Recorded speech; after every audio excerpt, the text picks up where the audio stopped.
जो कुछ RG car में हुआ बहुत गलत हुआ, लेकिन आपको बता दूं यही अगर प्रोटेस्ट यूपी में हो जाए तो मारेंगे भी, जेल भी भेजेंगे। এই ফুটেজটায় তোমরা শুনলে যেখানে একজন লোক বলছে যে আরজি করে যে জিনিসটা হয়েছে সেই জিনিসটা খারাপ, কিন্তু এর যে একটা প্রতিবাদ করেছে এই প্রতিবাদটা যদি উত্তরপ্রদেশে করা হতো তাহলে উত্তরপ্রদেশে প্রতিবাদীদের মারাও হতো, ইভেন জেলের মধ্যেও ভরে দেওয়া হতো। আর এই যে ব্যক্তি বক্তব্যটি রাখছিলেন তার নাম হচ্ছে ডক্টর কাফিল খান। নমস্কার, আমি দীপ্তক আর তোমরা দেখছো আমার ইউটিউব চ্যানেল। তো এখানে আজকে পেপারে একটা খবর দেওয়া আছে, সেখানে বলেছে মমতার রাজ্য বলেই বিক্ষোভের জায়গা মিলেছে, জাস্টিস নিয়ে মন্তব্য কাফিলের। প্রথমে একটা ভিডিও দেখিয়েছিলাম যেখানে একজন লোক বক্তব্য রাখছিলেন, তার নামই হচ্ছে ডক্টর কাফিল খান। তো তিনি কালকে কলকাতায় একটি গণকনভেনশন ছিল, সেখানে বক্তব্য রাখতে গিয়ে কিছু কিছু কথা বলেছে। তার মধ্যে অন্যতম একটা কথা যেখানে বলেছে যে আরজি করের প্রতিবাদটা কলকাতায় হয়েছে বলে সম্ভব হয়েছে, যেটা এটা যদি উত্তরপ্রদেশে হতো তাহলে এটা যারা প্রতিবাদ করছিল তাদের জেলে ভরে দেওয়া হতো। তো আগে আমরা জেনে নিই যে এই ডক্টর কাফিল খানের সাথে কি হয়েছিল। আমি পুরোটা বলছি না, আমি যতটা অল্প শর্টের মধ্যে বলা যায় সেটুকুনি বলছি। ডক্টর কাফিল খান উত্তরপ্রদেশের গোরখপুরের একটা হাসপাতালের একজন ডাক্তার ছিলেন, একটা সরকারি হাসপাতালের ডাক্তার ছিলেন।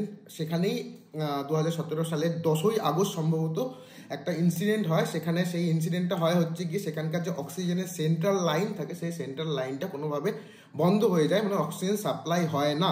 আর সেখানে অনেক এনসেফেলাইটিসের পেশেন্ট ছিল, মানে বাচ্চা ছিল যারা কিনা অক্সিজেন ছাড়া একদমই থাকতে পারবে না। আর সেখানে এমার্জেন্সি অক্সিজেন ছিল যেটা কিনা বলা হয়েছে সেখানে 2 ঘন্টায় চলতো। তো সেখানে আরো অক্সিজেনের দরকার ছিল। তখন এই যে ডাক্তার কাফিল খান তিনি কি করেন, তিনি নিজে একটা অক্সিজেন অ্যারেঞ্জ করার চেষ্টা করে। তার যে বন্ধু আছে সেই বন্ধুর প্রাইভেট হসপিটাল ছিল পাশে, সেই প্রাইভেট হসপিটাল থেকে তিনি কি করেন, নিজে একটি গাড়ি নিয়ে গিয়ে বারবার যাতায়াত করতে করতে অক্সিজেন নিয়ে আসে। তিনি 12খানা অক্সিজেন সিলিন্ডার জোগাড় করেন, কিন্তু তাও অনেক বাচ্চা, এখানে বলা হয়েছে যে 23 জন বাচ্চাকে কিন্তু বাঁচানো সম্ভব হয়নি। আর এরপরে এটাও লেখা হয়েছে যে ডক্টর কাফিল খান যদি এটুকুও না করতো তাহলে হয়তো আরও বেশি সংখ্যায় বাচ্চা মারা যেতে পারতো। তো এই জিনিসটা করার পর প্রথম দিকে তার মানে এই কাফিল খানের খুব প্রশংসা করা হয়, কিন্তু আস্তে আস্তে যত জিনিসটা গড়াতে থাকে, কেন অক্সিজেন এই সরকারি হসপিটালে সাপ্লাই বন্ধ হয়ে গেছিলো, এই জিনিসটা যত আস্তে আস্তে চাওয়ার হতে থাকে তখন এই জিনিসটা গিয়ে বর্তায় হচ্ছে সরকারের ওপর।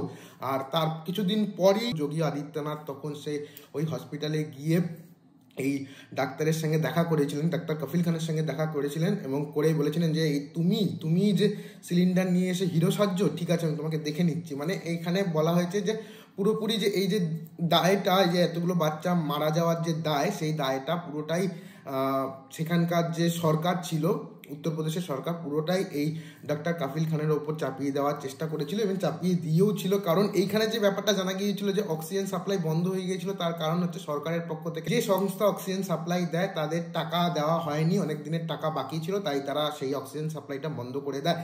আর সরকারের ওপর যাতে এই যে জিনিসটা ইনসিডেন্টটা হয়েছিল হাসপাতালের, সেটা যাতে সরকারের ওপরে না যায়, সরকার এই জিনিসটাকে এই ডাক্তার কাফিল খানের ওপর চাপিয়ে দেয়। তো এইভাবেই চলে। এরপরে এই ডাক্তার কাফিল খানকে জেলে পাঠিয়ে দেওয়া হয়, তার অনেক বছর জেল হয়, ইভেন করোনার টাইমও তিনি জেলেই ছিলেন। তারপরে হয়তো তাকে ছাড়া হয়, কিন্তু তারপরেও আবারও তাকে জেলে পাঠানো হয় কোনো একটা ঘটনার জন্য। তো এতক্ষণ যে গল্পটা বলছিলাম তোমাদের হয়তো অনেকেরই জিনিসটা হয়তো জানা বা শোনা বা কোথাও একটা দেখেছি মনে হচ্ছে, সেটা আমি বলে দিচ্ছি তোমরা এই জিনিসটা কোথায় দেখেছো। তোমরা কেউ হয়তো বা অনেকেই, বেশিরভাগ লোকেই জওয়ান সিনেমাটা দেখেছো, যারা শাহরুখ খানের আগের বছর রিলিজ হয়েছিল। সেখানে একটা ক্যারেক্টার ছিল, একটা মহিলার ক্যারেক্টার, যেখানে একটি ডাক্তারের গল্প শোনানো হয়েছিল। তিনিও কিন্তু সেম এইভাবেই কিছু বাচ্চাকে বাঁচানোর জন্য সিলিন্ডার নিয়ে এসেছিল। কিন্তু তারপর এই যে এই গাফিলতির যে এই জিনিসটা, সেই জিনিসটা সরকারের উপরে যাতে না চাপে, তাই জন্য এই যে ডাক্তার, মহিলা ডাক্তার, তার উপর চাপিয়ে দেওয়া হয়েছিল। আর সেই ঘটনার সঙ্গে এই ঘটনাটা কিন্তু অনেকটা মিল আছে। আমি জানি না সেম ঘটনা কিনা, কিন্তু আমার এই খবরটা পড়তে সেই জিনিসটাই মনে হলো। ইভেন আমি যখন গুগলে সার্চ মারলাম তখনও দেখলাম যে এই জিনিসটা এই দুটো জিনিসকে রিলেট করেছে। তো এই কথাগুলি তিনি এই কালকে গণকনভেনশনে বলেছে এবং তার সঙ্গে সঙ্গে তিনি এখানকার মানে পশ্চিমবঙ্গের স্বাস্থ্য ব্যবস্থা অন্যান্য জায়গার থেকে যে অনেক ভালো, ইভেন স্বাস্থ্যসাথী কার্ড থেকে শুরু করে এখানকার টিকাকরণ, ইভেন এখানে যে ওষুধের দাম একটা লিমিট অব্দি বেঁধে দেওয়া হয়েছে, সেই জিনিসগুলোর প্রশংসা করেন। আর এর সাথে সাথে এই খবরটা যে মেন ট্যাগলাইন, সেটাও তিনি বলেন যে আরজি করের ইনসিডেন্টটা খুব খারাপ ইনসিডেন্ট হয়েছে, কিন্তু এই জিনিসটা যদি উত্তরপ্রদেশে হতো তাহলে কিন্তু যারা এখানে প্রতিবাদ করেছে তারা প্রতিবাদ করতে পারতো না, তাদের মারা হতো, ইভেন তাদের জেলেও ঢুকিয়ে দেওয়া হতো। আর সেইখানে দাঁড়িয়ে একজন মুখ্যমন্ত্রী মমতা ব্যানার্জি যে 2 ঘন্টা ধরে প্রতিবাদীদের কথা শুনেছে, সেই জায়গা থেকে তিনি মুখ্যমন্ত্রী মমতা ব্যানার্জির ভূয়সী প্রশংসা করেছেন। তো তোমরা এটা শুনে নাও পুরোটা। आप देखिएगा एक मुख्यमंत्री कैसे एक डॉक्टर को जिसने बच्चों को बचाने की कोशिश की है उसको किस लेवल तक जा सकता है, पूरे परिवार को खत्म करने की कोशिश की जा सकती है। और एक यहाँ की मुख्यमंत्री है जो 2-2 घंटे खड़े होके जो डॉक्टर्स हैं उनकी बातें सुनने को तैयार है। मैंने न्यूज में पढ़ा कि मुख्यमंत्री जो है रात में भी खड़ी है, लोग मिलना नहीं चाह रहे हैं और कर रहे हैं।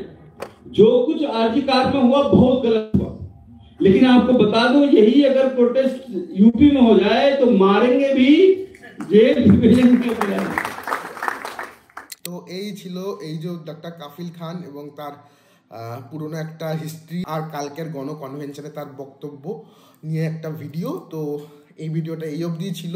তোমরা জানাতে পারো আমার ভিডিও কেমন লাগছে, সেটা কমেন্ট করে জানাতে পারো। ভিডিও ভালো লাগলে ভিডিওটা লাইক করতে পারো, ভিডিওটাকে শেয়ার করতে পারো। আর আমার চ্যানেলে যদি তোমরা নতুন হয়ে থাকো তাহলে প্লিজ আমার চ্যানেলটিকে সাবস্ক্রাইব করে দিও। দেখা হচ্ছে পরের কোনো একটা ভিডিওতে। ততক্ষণ সবাই ভালো থাকো, সুস্থ থাকো, টাটা।